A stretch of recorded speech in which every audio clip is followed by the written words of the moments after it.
لا يرد القضاء إلا الدعاء ولا يزيد في العمر إلا البر وإن الرجل ليحرم الرزق بخطيئة يعملها রাসূল সাল্লাল্লাহু আলাইহি ওয়াসাল্লাম বলেন লা ইয়ারুদ্দুল কাযা ইল্লা দুআ দোয়া ব্যতীত তোমার ভাগ্য কেউ পরিবর্তন করতে পারবে না ভাগ্য পরিবর্তন করতে পারে একমাত্র কি দোয়া দোয়া দোয়া করলে আল্লাহ পরিবর্তন করে দিবে ওয়ালা ইয়াজিদু ফিল উমরি ইল্লাল বির আর তোমার হায়াত বৃদ্ধি করতে পারবে না কিছুই শুধুমাত্র একটা জিনিস ব্যতীত সেটা হলো ভালো ভালো আমল করা সৎ কাজ করা ভালো কাজ করা নেক কাজ করা ভালো কাজ সওয়াবের কাজ নেক কাজ করলে রাসূল বলেন ব্যক্তির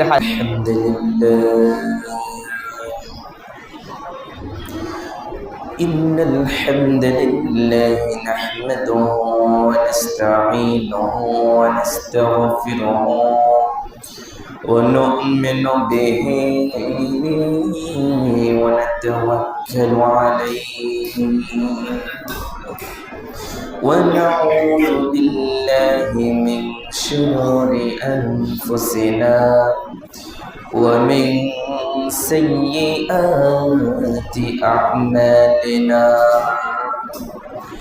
من يهده الله فلا مضل له ومن يضلله فلا هادي له وأشهد أن لا إله إلا الله وحده لا شريك له والذي لا ضد له ولا ند له لا مثل له ولا مثيل له لا وزير له ولا كفيل له لا شبه له ولا شبيه له لا ولد له ولا والد له وهو الواحد الفرد الصمد لم يلد ولم يولد ولم يكن له كفوا أحد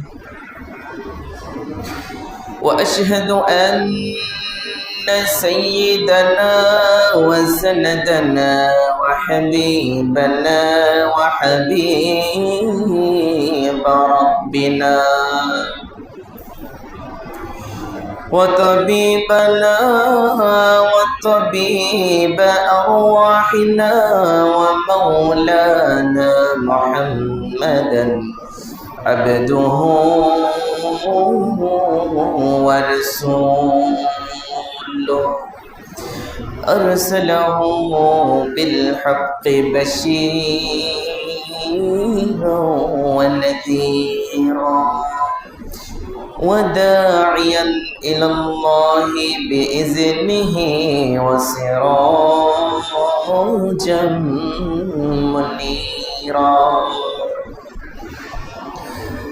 أما بعد فقد قال الله تعالى في كلامه المجيد وفرقان الحميد أعوذ بالله من الشيطان الرجيم بسم الله الرحمن الرحيم وإذا سألك عبادي عني فإني قريب أجيب دعوة الداع إذا دعان فليستجيبوا لي وليؤمنوا بي لعلهم يرشدون وقال تعالى في شان حبيبه آمرا ومخبرا إن الله وملائكته يصلون على النبي يا أيها الذين آمنوا صلوا عليه وسلموا تسليما اللهم صل على سيدنا وعلى آل سيدنا مولانا محمد اللهم صل على سيدنا مولانا محمد وعلى آل سيدنا মৃত্যু যেদিন ডাক পড়িবে কবর মাঝে যাইতে জোগাড় কিছু করছনি বন্ধু তাহার মাঝে বিসাইতে আল্লাহুম্মা সাল্লি আলা সাইয়্যিদিনা মাওলানা মুহাম্মদ ওয়া আলা আলি সাইয়্যিদিনা অন্ধ হইও উম্মে মাকতুম গাইল নবীর শানুমান চোখ থাকিতে কত মুসলমান করে নবীর অপমান আল্লাহুম্মা সাল্লি আলা সাইয়্যিদিনা মাওলানা মুহাম্মদ ওয়া আলা আলি সাইয়্যিদিনা মাওলানা মুহাম্মদ বালাগাল উলা বিকামালিহি كشف الدجى بجماله حسنت جميع خصاله صلى عليه وآله সকলে মহব্বতের সাথে রব্বুল আলামিনকে স্মরণ করে তার ইসমে জাতের জিকির করে লা ইলাহা ইল্লাল্লাহ লা ইলাহা ইল্লাল্লাহ লা ইলাহা ইল্লাল্লাহ লা ইলাহা ইল্লাল্লাহ লা ইলাহা ইল্লাল্লাহ লা ইলাহা ইল্লাল্লাহ লা ইলাহা ইল্লাল্লাহ লা ইলাহা ইল্লাল্লাহ লা ইলাহা ইল্লাল্লাহ লা ইলাহা লা ইলাহা ইল্লাল্লাহ লা ইলাহা ইল্লাল্লাহ লা ইলাহা ইল্লাল্লাহ লা ইলাহা ইল্লাল্লাহ লা ইলাহা ইল্লাল্লাহ লা ইলাহা লা ইলাহা লা ইলাহা ইল্লাল্লাহ মুহাম্মাদুর মুহাম্মাদুর রাসূলুল্লাহ সাল্লাল্লাহু আলাইহি ওয়াসাল্লাম। মুআজ্জাজুল মাকাম, উলামা ইকরাম, তুলাবা আযম, ছোট্ট সোনামণিরা, মাথার তাজ, সম্মানিত মুরব্বিয়ান ইকরাম, কলিজার টুকরো যুবক ভাইরা, পদ্মার অন্তরাল অবস্থানরতা আমার শ্রদ্ধেয়া সম্মানিতা মা ও বোনেরা, সকলকে অন্তঃস্থল থেকে আন্তরিক মোবারকবাদ জ্ঞাপন করছি। আপনারা সবাই ভালো আছেন তো? আলহামদুলিল্লাহ, আমি ভালো আছি। যে মনিব আমাদেরকে ভালো রেখেছে, সুস্থ রেখেছে, সবল রেখেছে, সুস্থ সবল থেকে দুনিয়াবি সকল প্রকার ব্যস্ততা থেকে অবসর হয়ে মসজিদ পানে ছুটে আসার যে রব তৌফিক দিয়েছেন, সে রবের শুকরিয়া আদায় করার দরকার কম না বেশি? এই জন্য সকলে তার শিখিয়ে দেয়া শুকরিয়া বাক্য আদায় করে বলি আলহামদুলিল্লাহ। লাখো কোটি দুরূদ ও সালাম পেশ করছি মানবতার মুক্তির দিশারি, হেদায়াতের কান্ডারি, সরকারে দো আলম, নবী আকরম মুহাম্মদ মুস্তাফা মুজতবা শফিউল মুজনিবিন সাল্লাল্লাহু আলাইহি ওয়াসাল্লামের রওজায়ে আতহারে। আমার প্রিয় মুসল্লিরা,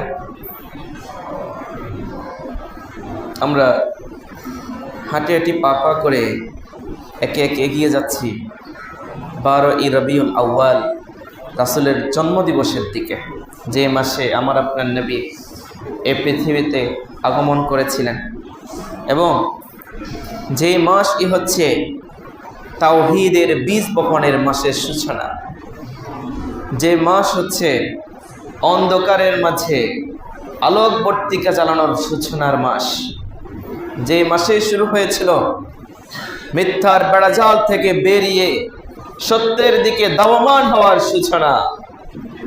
প্রিয় মুসল্লিরা, সেই মাস ক্রমে ক্রমে আমাদের দিকে আসছে। আপনারা কি আনন্দিত? আনন্দিত হবেন না? আনন্দিত আমরা। শুধু আমরা কেন আনন্দিত হব? সারা বিশ্বের মানুষ নয়, শুধু কোন কোন বর্ণনায় পাওয়া যায় পুরা বিশ্বের মাঝে যত গাছ গাছালি আছে, যত প্রাণী আছে, সবাই রাসূলের আগমন উপলক্ষে খুশি হয়েছিল, খুশি হয়েছে। ফেরেশতারা দলে দলে বেরিয়ে পড়েছে, সবাই মিছিল করতেছে, আনন্দ মিছিল, সবার মুখে গুঞ্জন উঠেছে, তলা আল বদরু আলাইনা মিন সানিয়াতিল ওয়াদা। পুরো পৃথিবীর মাঝে যত মানুষ আছে, পুরো পৃথিবীর মাঝে যত প্রাণী আছে, পুরো পৃথিবীর মাঝে যত গাছপালা আছে, সবাই গাইতে লাগলো রাসূলের শানে, রাসূলের গান। সবাই গাইতেছে, পুরো ত্রিভুবন তার আগমনে আনন্দিত। সবাই বলতেছে, ত্রিভুবনের প্রিয় মুহাম্মদ এলো রে দুনিয়ায়, রে সাগর আকাশ বাতাস দেখবি যদি আয়, আয় রে সাগর আকাশ বাতাস দেখবি যদি আয়। এভাবে সবাই গাইতেছে, সবাই আনন্দিত। আমরা কেন আনন্দিত হব না? রাসূলের আগমনের এই মাসটাকে আমরা একটু স্পেশাল রাখবো। এই মাসে আমল বেশি করব, রাসূলের সুন্নত বেশি মানব, রাসূলের সুন্নতের প্রচার প্রসার বেশি করব, রাসূলের দ্বীনের প্রচার প্রসার বেশি করব।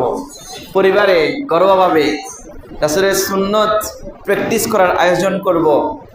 এলাকার মাঝে আমরা রাসূলের সিরাত প্রতিযোগিতা দেব, রাসূলের জীবনী কে কতটুকু পারে বাচ্চারা, তাদেরকে পুরস্কার দেব, তাদের থেকে পরীক্ষা নেব। এরপরে আমরা ফ্যামিলিগতভাবে রাসূলের জীবনী আলোচনা করব, মসজিদে আমরা রাসূলের জীবনী আলোচনা করব। ঠিক আছে? এইভাবে আমরা আমাদের রাসূলের জন্মের এই মাসটাকে উদযাপন করব রাসূলের সুন্নতের প্র্যাকটিসের মাধ্যমে, অন্য কোনো পদ্ধতিতে না। যে প্রিয় মুসল্লিরা, আল্লাহ দরবারে লাখ কোটি শুকরিয়া যে মানে অনেক দূর থেকে এসেছে, আজকে কুমিল্লা থেকে প্রায়। অনেক ভয় পেয়ে গিয়েছিলাম, গাড়ি পাচ্ছিলাম না পথে পথে। আল্লাহ তাআলা কত সুন্দর পরিকল্পনা। আমি অনেক ভয় ছিলাম, কিন্তু আল্লাহ তাআলা 12টার আগেই আমাকে পৌঁছে দিয়েছে। বাহির হয়েছি 9টা বাজে। যাক, রবের দরবারে শুকরিয়া। আপনাদের দোয়া আছে, এটা আমি বিশ্বাস করি। তো প্রিয় মুসল্লিরা,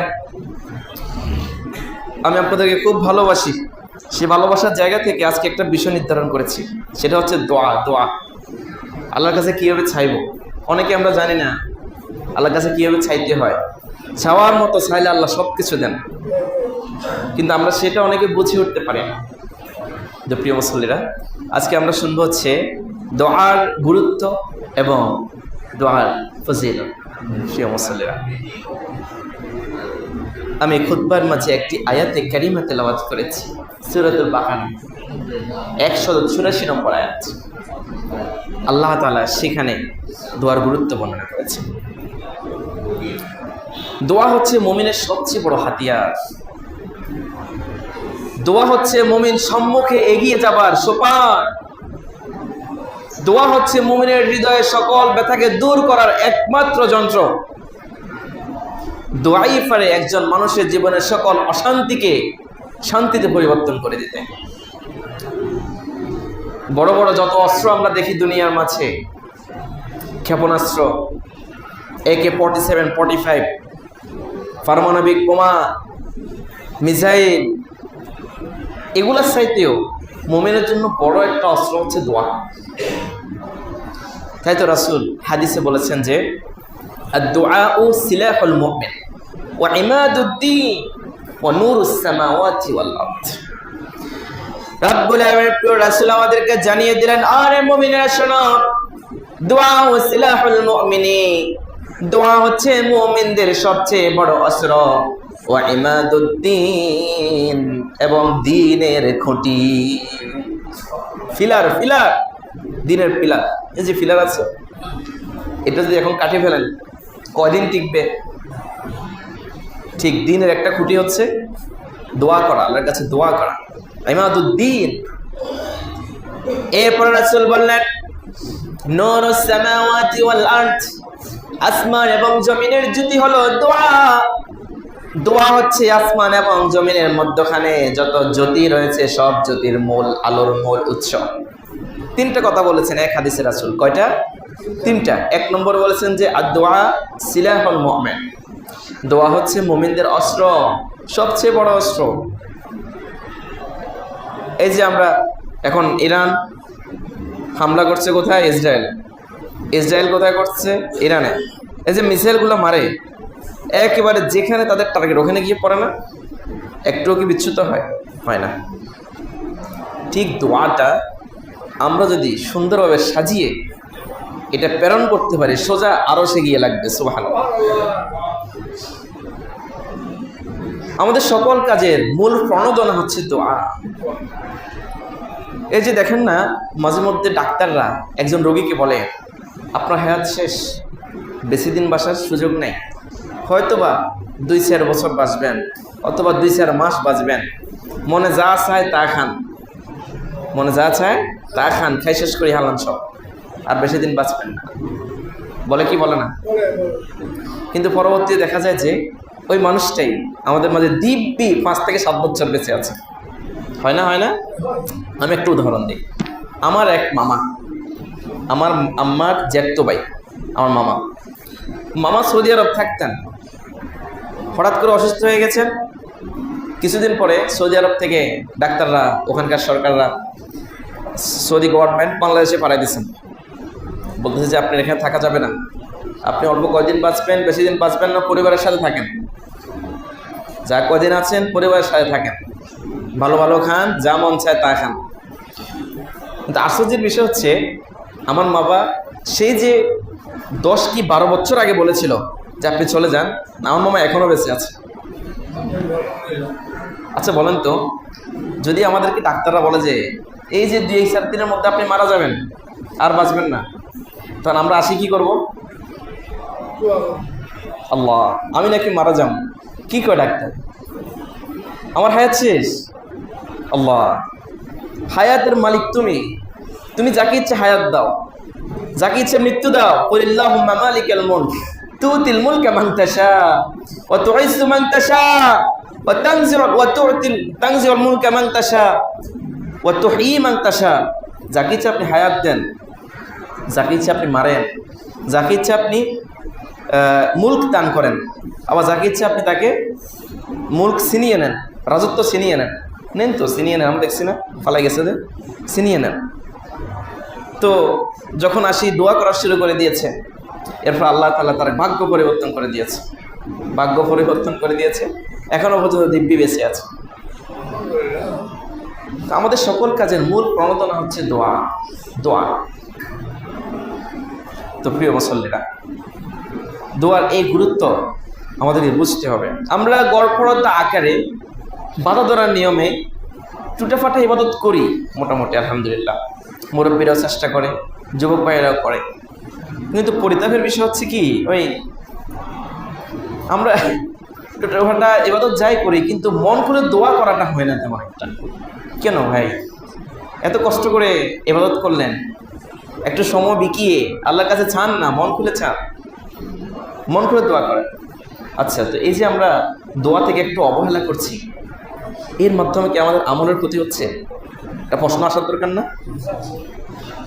রাসূল সাল্লাল্লাহু আলাইহি ওয়াসাল্লাম একটা হাদিসে বলেছেন যে আদ-দুআউ মুখুল ইবাদাহ, দোয়া হচ্ছে ইবাদতের মূল মগজ। কি বললাম? মূল মগজ।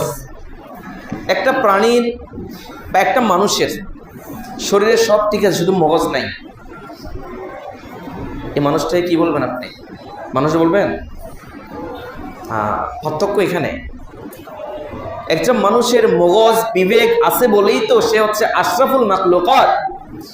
আর যদি তার সেটা না থাকে তাহলে আতরাফুল মাখলুকাত, সবচেয়ে নিকৃষ্ট হয়ে যাবে। কারণ তার আকল নাই, মগজ নাই, শরীরে জ্ঞান নাই, তার অবস্থা হচ্ছে পশুর মতো, মন যা চাইবে তাই করবে। লুঙ্গিটা কাঁধে নিয়ে রাস্তায় হাঁটতেও তার কোনো বিবেকে বাঁধবে না, কারণ তার ভিতরে এখন আর সেই মগজটা নাই, সে যে চিন্তা করবে সেটা নাই। ঠিক আরেকটা উদাহরণ, একটা পশুর হাড়ের মধ্যে যদি মগজ না থাকে তাহলে কিন্তু এই পশু হাঁটতে পারবে না, চলতে পারবে না।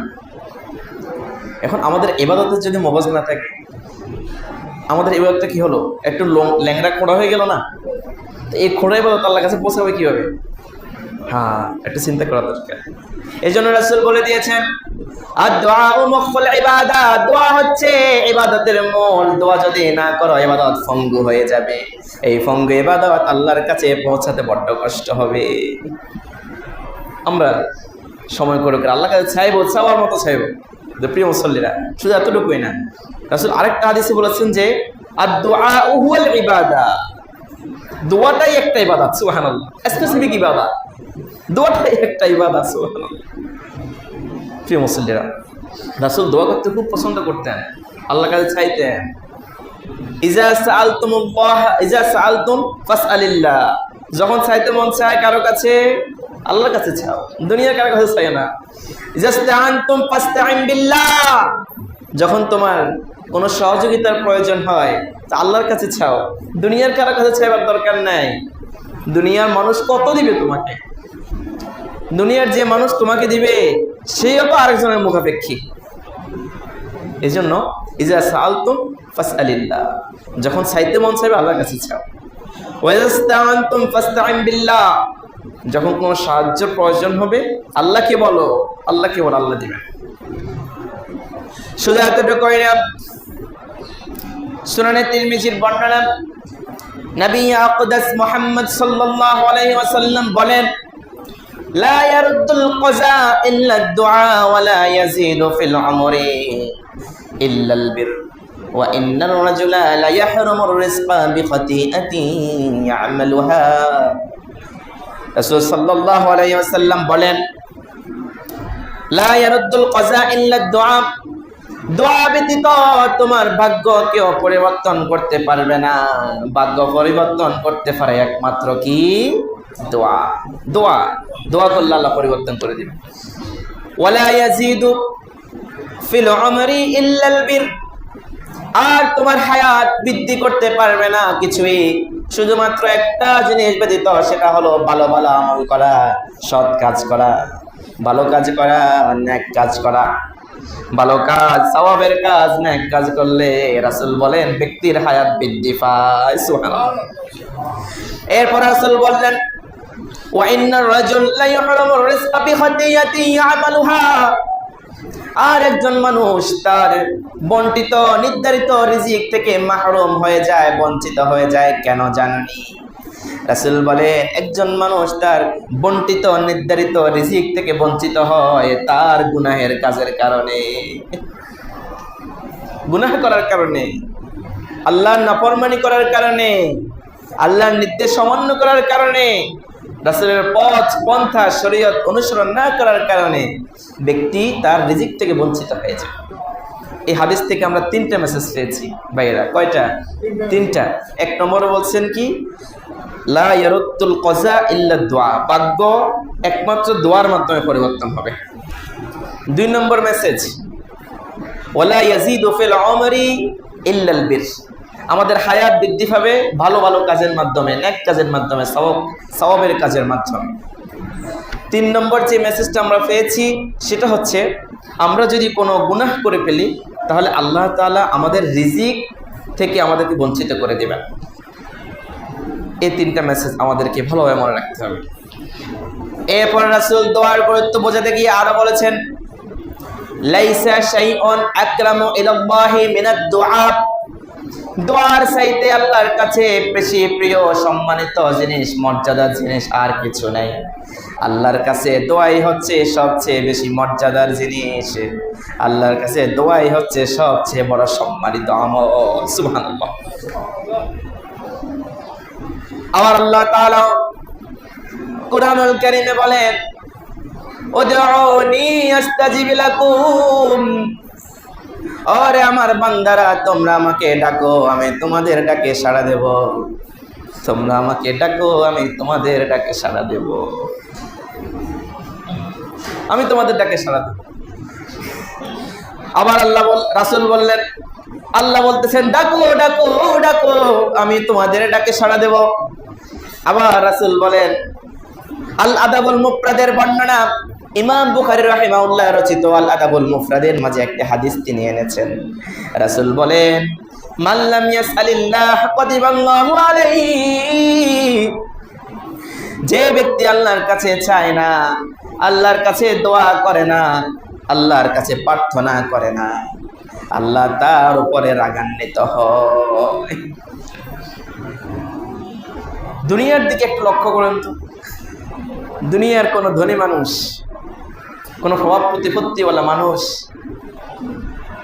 অথবা এমপি মন্ত্রীর কাছে যখন আমরা চাই, একবার চাইলে সামান্য কিছু দেয়, আবার গেলে একটু চোখ রাঙায়, আবার একটু দেয়, আবার গেলে ধর্মিয়া এতবার আইও কা বলে, কি বলে না? বলে কি বলে না? কিন্তু আমার আল্লাহর ধর্ম, কিন্তু আমার আল্লাহর সুন্নাহ, আমার আল্লাহর সিস্টেম একটু ভিন্ন। আমার নবী বলেন, দুনিয়ার মানুষের কাছে চাইলে তারা বারবার গেলে রাগান্বিত হয়ে যায়, কিন্তু আমার আল্লাহ একটু ভিন্ন। আমার আল্লাহর কাছে না চাইলে তিনি রাগান্বিত হন। মান লাম ইয়াসআলিল্লাহ গাদিবাল্লাহু আলাইহি, যে ব্যক্তি আল্লাহর কাছে চায় না, আল্লাহর কাছে প্রার্থনা করে না, আল্লাহর কাছে ধরনা দেয় না, আল্লাহ তাআলা তার উপরে রাগান্বিত হয়। আল্লাহু আকবার। আল্লাহ তাআলা আরেকটা আয়াতে এটা বলেছেন যে, বান্দা আমার কাছে চাও, উদউনি আস্তাজিব লাকুম, আমার কাছে চাও আমি দেব, আমার কাছে চাও আমি দেব। আল্লাহর কাছে চাইলে আল্লাহ শুনবেন কিনা সন্দেহ আছে না একটা? কি বলেন? ও কোথায় আল্লাহ? উপরে আসমানে। আমরা এখান থেকে বলবো, শুনবে? শুনবে। হ্যাঁ, রাব্বুল আলামিন কোরআনুল কারীমে বলেছেন, وَإِذَا سَأَلَكَ عِبَادِي عَنِّي فَإِنِّي قَرِيبٌ أُجِيبُ دَعْوَةَ الدَّاعِ إِذَا دَعَانِ فَلْيَسْتَجِيبُوا لِي وَلْيُؤْمِنُوا بِي لَعَلَّهُمْ يَرْشُدُونَ। রাসূল বলেন, ও নবী, আল্লাহ তাআলা বর্ণনা করতেছেন, ও নবী, ওয়াইজা সালাকা ইবাদি আন্নি, যখন আমার বান্দারা আপনাকে প্রশ্ন করে আমি আল্লাহ সম্পর্কে, আমি কোথায়, আন্নি, আমার সম্পর্কে প্রশ্ন করে আমি আল্লাহ কোথায়, আপনাকে প্রশ্ন করে আমি কোথায়, আমার আল্লাহ আমি আল্লাহ সম্পর্কে আপনাকে প্রশ্ন করে জানতে চায় আমি কোথায়, আপনি তাদেরকে বলে দেন আন্নি করিব, আমি তাদের নিকটে আছি, আমি তাদের নিকটে আছি। আন্নি করিব উজিবু দাওয়াতাদ দা ইজা দাআ, যখন কোনো বান্দা আমাকে ডাকে আমি তার ডাকে সাড়া দিই, আমি তার ডাকে সাড়া দিই। আল্লাহ বলতেছে যে আল্লাহ আমাদের নিকটে আছেন। কোথায়? নিকটে আছে। আল্লাহ নিকটে থাকলে দেখি না যে এই যে ফফজর সাহেব আমার সামনে আমি দেখতেছি, জামাল ভাই আমার সামনে বসে রয়েছে আমি দেখতেছি, আপনারা সবাই আমার সামনে বসে আছেন আমি দেখতেছি, আমজাদ ভাই আছে আমি দেখতেছি, কিন্তু আল্লাহকে যে দেখি না। আল্লাহ বলতেছে আল্লাহ আমাদের কাছে আছে, আল্লাহকে তো দেখা যায় না। আল্লাহকে দেখা যাবে দুনিয়াতে? না, আল্লাহকে দেখা সম্ভব না, এই চর্মচক্ষে দেখা সম্ভব না। কিন্তু আল্লাহর এক নবী ছিল বড্ড জবরদস্ত, উনি যেটা চাইবে এটা আদায় করে নেবে। নাম কি বলেন তো? হযরতে মুসা কাল্লামাল্লাহু তাকলিমা। হযরতে মুসা আলাইহিস সালাম ছিলেন এক জবরদস্ত নবী। তিনি বলেন, আল্লাহ আপনি বলতেছেন আপনি আমার নিকটে আছেন, কিন্তু আমি আপনাকে দেখতে চাই, আমি তো আপনাকে দেখি না। তোর পাহাড়ে যখন গেলাম আপনি আমার সাথে কথা বলেছেন। তুর পাহাড়ে যখন তিনি গেলেন, যাওয়ার সাথে সাথে আল্লাহ তাআলা ডাক দিয়ে বললেন, ইয়া মুসা ফাখলা'ন আলাইকা ইন্নাকা বিল ওয়াদিল মুকদ্দাসি তুয়া। মুসা রে, জুতা খুলো। কি খুলো? জুতা খুলো। জুতা খুলে তারপরে পবিত্র তুর পর্বতে উঠো। এই তুর পর্বতে তুমি জুতা নিয়ে উঠতে পারবা না।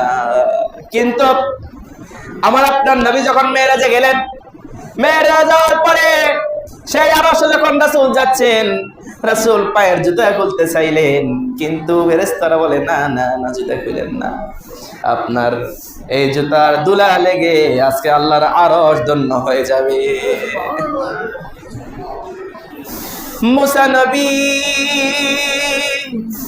তুর পাহাড়ে জুতা খোলার আদেশ পায়, আমার নবীর পায়ের ধুলায় খোদার আরশ ধন্য হয়। এবার মুসা আলাইহিস সালাম উঠে গেলেন। উঠার পরে তিনি আল্লাহ তাআলাকে দেখলেন, একটা নূরের ঝলকি মাত্র সেখানে দেখা যায়। তিনি ভেবেছেন এখানে মনে হয় আগুন জ্বলতেছে, একটু আগুন নিয়ে আসবো ফ্যামিলির জন্য। ফ্যামিলিকে দাঁড় করিয়ে রেখেছেন, আগুনের জন্য গেলেন।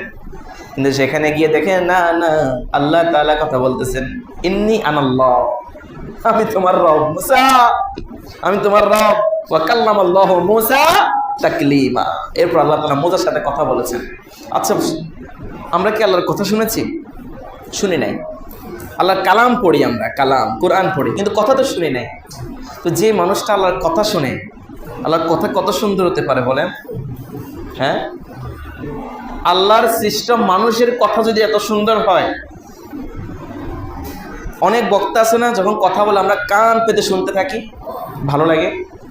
আল্লাহর সৃষ্ট মানুষের কণ্ঠ, এরপরে হাফেজে কোরআনরা যখন কোরআন তেলাওয়াত করে আমরা কান পেতে শুনি, তাহলে আল্লাহর কণ্ঠ কত সুন্দর হতে পারে। মুসা আলাইহিস সালাম তো আল্লাহর কণ্ঠ শুনেছেন, তিনি কথা বলেছেন, ওনার হৃদয়ে বাসনা জেগেছে যে যার কথা তো সুন্দর, না জানি তিনি কত সুন্দর।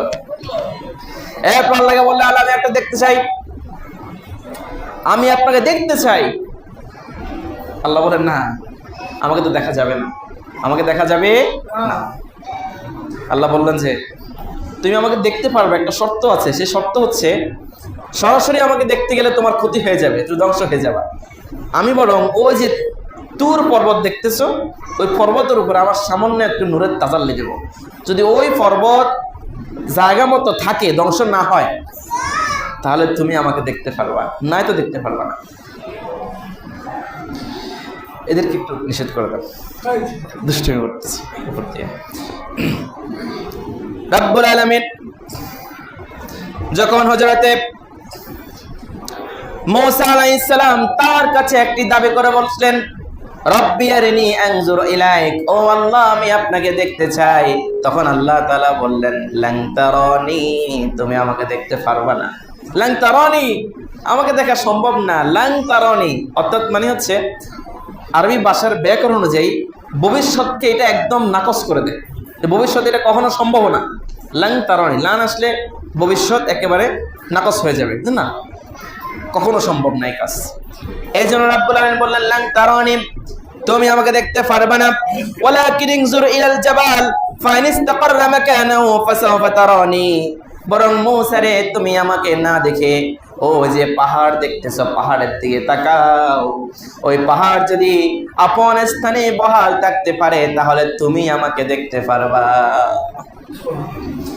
এরপর রাব্বুল আলামিন তার 70,000 নূরের শেষ যে স্টেপ, শেষ যে পর্দা, নূরের 70,000 পর্দার শেষের পর্দা যেটা ছিল, এই পর্দার সামান্য একটু উঠালে নখের পরিমাণ, ওঠানোর সাথে সাথে ফালাম্মা তাজাল্লা রাব্বুহু লিল জাবাল জাআলাহু দাক্কা ওয়া খাররা মূসা সাইকা, যখন সামান্য একটু নূরের তাজাল্লি এসে ওই তুর পর্বতের উপরে পড়ে যায়, সাথে সাথে তুর পর্বত নাই হয়ে যায়।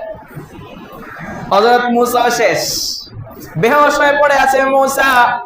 কিছুক্ষণ পরে যখন আবার হুঁশ ফিরে আসলো, তিনি ঘুম থেকে উঠে দেখে অবস্থা খারাপ। আবার আল্লাহ মাহফুজাই দোয়া আছে, মাহফুজাই দোয়া আছে। আল্লাহকে বললেন যে وخر موسى صعيدا فلما أفاق قال سبحانك تبت إليك وأنا أول المؤمنين। আল্লাহ আর দরকার না দেখার, সম্ভব না। তুবতু ইলাইক, আমি তওবা করছি। কি করছি? তওবা করছি। সুবহানাক, আপনি মহান পবিত্র, আমি তওবা করলাম। ওয়ানা আউয়ালুল মুমিনিন, আর আমি মুসলমান, আমি আপনার বিশ্বাস করি, এটা আপনি মনে রাখেন। দেখতে চাইছি এটা অন্তরের আরজু ছিল, তবে আমি মুমিন, আপনাকে আমি মানি। তুবতু ইলাইক, আমি তওবা করছি, আর দেখতে চাইব না। এই জন্য এই ঘটনা থেকে আমাদের শিক্ষা হচ্ছে আল্লাহ আমাদের কাছে আছেন, কিন্তু দেখবো না, কখনো দেখা সম্ভব না। লা তুদরিকুল আবসার ওয়া হুয়া ইউদরিকুল আবসার ওয়া হুয়াল লাতীফ আল খাবীর।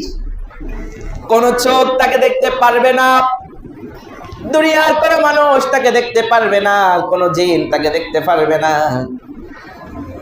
দুনিয়ার কোন প্রাণী তাকে দেখা সম্ভব না, তবে তিনি সবাইকে দেখবে।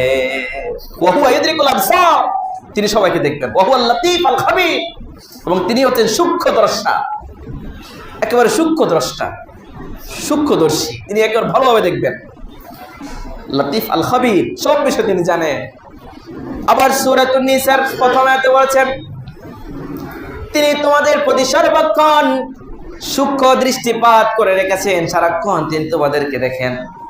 সুতরাং মুমিনেরা দুনিয়াতে বসে আল্লাহকে দেখার চেষ্টার কোনো প্রয়োজন নাই। আল্লাহকে দেখবো আমরা দেখবো, কোথায় দেখবো? জান্নাতে। জান্নাতের সবচেয়ে বড় নিয়ামত কি জানেন? আল্লাহকে দেখা। জান্নাতের সবচেয়ে বড় নিয়ামত কি? আল্লাহকে দেখা, আল্লাহর কণ্ঠ শোনা, আল্লাহ তেলাওয়াত করে আমাদেরকে শোনাবে। আয় হায়, আল্লাহ তেলাওয়াত করে আমাদেরকে শোনাবে। এখন তো হুজুররা তেলাওয়াত করে শোনায়, তাই না? শুনেন নি আপনারা? তেলাওয়াত শুনেন নি? কে কে শুনেন না হাত তোলেন? কে কে শুনেন না হাত তোলেন? সবাই শুনে, তাই মাশাআল্লাহ। তেলাওয়াত সুন্দর লাগে না? সুন্দর লাগে? হ্যাঁ, তেলাওয়াত শুনবেন, সময় ফেলে গান শুনবেন না, তেলাওয়াত শুনবেন, আপনার জীবনের আমূল পরিবর্তন হয়ে যাবে ইনশাআল্লাহ। তো প্রিয় মুসল্লিরা, আমরা আল্লাহর কাছে হার হালাতে দোয়া করব, চাইব। আরে রাসূল তো প্রতিদিন বারবার শুধু হেদায়েতের দোয়া করতেন, আল্লাহ আমার হেদায়েতের উপরে রাখেন, আল্লাহ আমাকে হেদায়েতের উপরে রাখেন। আমরা আল্লাহর কাছে হেদায়েতের দোয়া করব। আমরা প্রতিদিন নামাজের মধ্যে বলি না, কি বলি? ইহদিনাস সিরাতাল মুস্তাকিম সিরাতাল লাযিনা আন'আমতা আলাইহিম গায়রিল মাগদুবি আলাইহিম ওয়ালাদ-দাল্লিন। ইহদিনা আস-সিরাতাল মুস্তাকিম মানে আল্লাহ আমাদেরকে সরল সঠিক সত্য পথ দেখান। আমিন বলি সবাই। এরপর আমরা দোয়া করব, রব্বানা লা তুযিগ কুলুবানা বা'দা ইয হাদাইতানা ওয়া হাব লানা মিন লাদুনকা রাহমা ইন্নাকা আনতাল ওয়াহ্হাব। এই দোয়া আল্লাহর কাছে করব। রাসূল সবসময় দোয়া করতেন, আল্লাহুম্মা হদিনা ফীমান হাদাইত وعافنا فيمن عافيت وتولنا فيمن توليت وقنا واصرف عنا برحمتك من شر ما قضيت فإنك تقدير الحق لا يقضى عليك আল্লাহ রাসূল সব সময় দোয়া করতেন এই দোয়াটা, মানে আল্লাহ আমাকে হেদায়েতের উপর রাখেন। আমরা সব সময় মৃত্যু পর্যন্ত হেদায়েতের উপরে থাকতে পারবো, নিশ্চয়তা কেউ দিতে পারবে না। কারণ ইবলিস আমাদেরকে সর্বক্ষণ কুমন্ত্রণা দিবে। সে চাইবে অন্তত মৃত্যুর আগে হলেও যেন সে মানুষটা ঈমানচ্যুত হয়ে যায়, ঈমান থেকে বিচ্যুত হয়ে যায়। এজন্য আমরা সব সময় দোয়া করি। এই যে একটা সঙ্গীত গায় না, আমি যদি কোনো দিন পথ ভুলে যাই, হাতে ছানি দিয়ে কাছে নিও,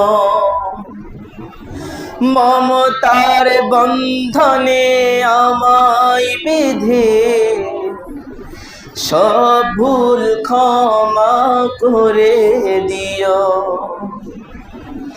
মমতার বন্ধনে আমায় বেঁধে সব ভুল ক্ষমা করে দিও।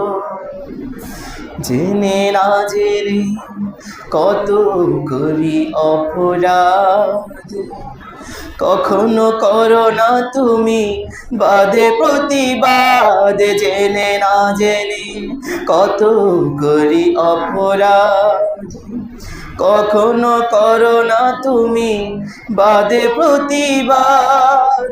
তোমার দয়ার সীমা নাই নাই নাই, তোমার দয়ার সীমা নাই নাই নাই। সেই দয়া পেতে আজ কাঁদি আমিও, মমতার বন্ধনে আমায় বেঁধে সব ভুল ক্ষমা করে দিও।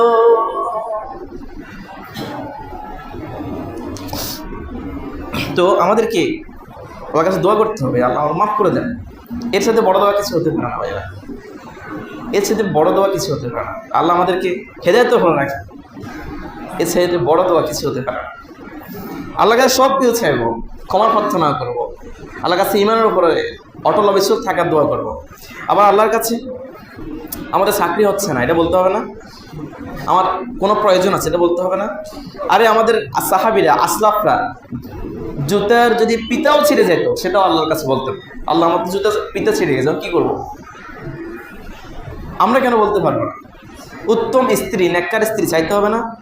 সাহাবীরা যদি আল্লাহর কাছে জুতা ছিঁড়ে গেলে সে প্রার্থনা করতে পারে, আপনার জীবনের গুরুত্বপূর্ণ একটা অপশন, আপনার আমার জীবনের সবচেয়ে গুরুত্বপূর্ণ একটা বিষয়, একজন নেককার স্ত্রী, নেককার স্ত্রী যদি না হয় দুনিয়া জাহান্নাম, আর যদি নেককার স্ত্রী হয় দুনিয়াই জান্নাত। তো এটা চাইতে হবে। তো দোয়া করো, রব্বানা হাব লানা মিন আজওয়াজিনা ওয়া যুররিয়াতিনা কুররাতা আ'য়ুন। ও যুবকেরা তো পারে দেখি, হেতার আগের থেকে শিখে রাখছে, আমল চলেনি প্রতিদিন, চলে ঠিক আছে ভালো। তো এই আমল করতে হবে, নেককার সন্তান আল্লাহর কাছে চাইতে হবে। আবার শুধু এতটুকুই না, হযরত ওমর মানে আল্লাহর রাস্তায় মারা যাওয়াটা পর্যন্ত চাইতো যে আল্লাহ আমাকে আপনার রাস্তায় শহীদ করে দেন। সুবহানাল্লাহ। আল্লাহুম্মা রযুকনি শাহাদাতান ফি সাবিলিক, ও আল্লাহ আপনি আমাকে আমার এই জীবনকে আপনার রাস্তায়, আমার জীবনকে আপনার রাস্তায় বিলিয়ে দেওয়ার তৌফিক দান করেন, আমার শরীরের রক্ত যেন আপনার রাস্তায় প্রবাহিত হয়ে যায়। আমরা দোয়া করি আল্লাহ আমাদেরকে শাহিদ হিসেবে কবুল করেন। যদি এ দোয়া আমরা করি, তামান্না যদি দিলে রাখি, আমরা যুদ্ধের ময়দানে না গেলেও এই তামান্না নিয়ে যদি আমরা আমাদের বিছানায়ও মারা যাই, আমার প্রিয় মুসল্লিরা, আল্লাহ তাআলা আমাদেরকে শহীদ হিসেবে কিয়ামতের দিন উঠাবেন। সুবহানাল্লাহ। আমাকে শহীদ করে সেই মিছিলে শামিল করে নিও, আমাকে শহীদ করে সেই মিছিলে শামিল করে নিও, যেই মিছিলের নেতা আমিরে হামজা খোবাইব খাব্বাব আল্লাহর কাছে ছিল অতি প্রিয়, আমাকে শহীদ করে সেই মিছিলে শামিল করে নিও। আমিন বলি সবাই। তো প্রিয় মুসল্লিরা, আপনাদের কাছে দোয়া প্রার্থী, আল্লাহ তাআলা যদি কবুল করেন হয়তোবা সামনে আরও আসবো। তো আপনাদের ভালোবাসা অনেক পেয়েছি। আমি এই 6 মাসে আসার ওখান থেকে ফেরি থেকে মাঝে মাঝে কুমিল্লা থেকে আসতে আমার খুব কষ্ট হয়, যার কারণে হয়তোবা আমি একটা ভিন্ন পথ ধরতে যাচ্ছি। তারপরেও আমি আপনাদের কাছে ক্ষমা চাই। আপনাদের যে ভালোবাসা পেয়েছি ভালোবাসা আমি কখনো বলবো না। আমি সবসময় যখনই সুযোগ পাবো আপনাদের কাছে আসবো, আপনাদেরকে দেখে যাবো ইনশাআল্লাহ। তো দোয়া আছে আমি আপনাদের সকলের কাছে, আল্লাহ তাআলা আপনাদেরকে ভালো রাখুক, আমাকেও ভালো রাখুক, এবং যে কোনো সময় সুযোগ পেলে আপনাদেরকে দেখতে আসবো। যে কোনো সময় আপনারা যদি বলেন যে হুজুর আমাদেরকে একটু ওয়াজ শুনে বেলায় আসবো, কোনো টাকা লাগবে না ইনশাআল্লাহ। তো দোয়া চাই। ওয়া আখিরু দাওয়ানা আলহামদুলিল্লাহ। আসসালামু আলাইকুম ওয়া রাহমাতুল্লাহি ওয়া বারাকাতুহু।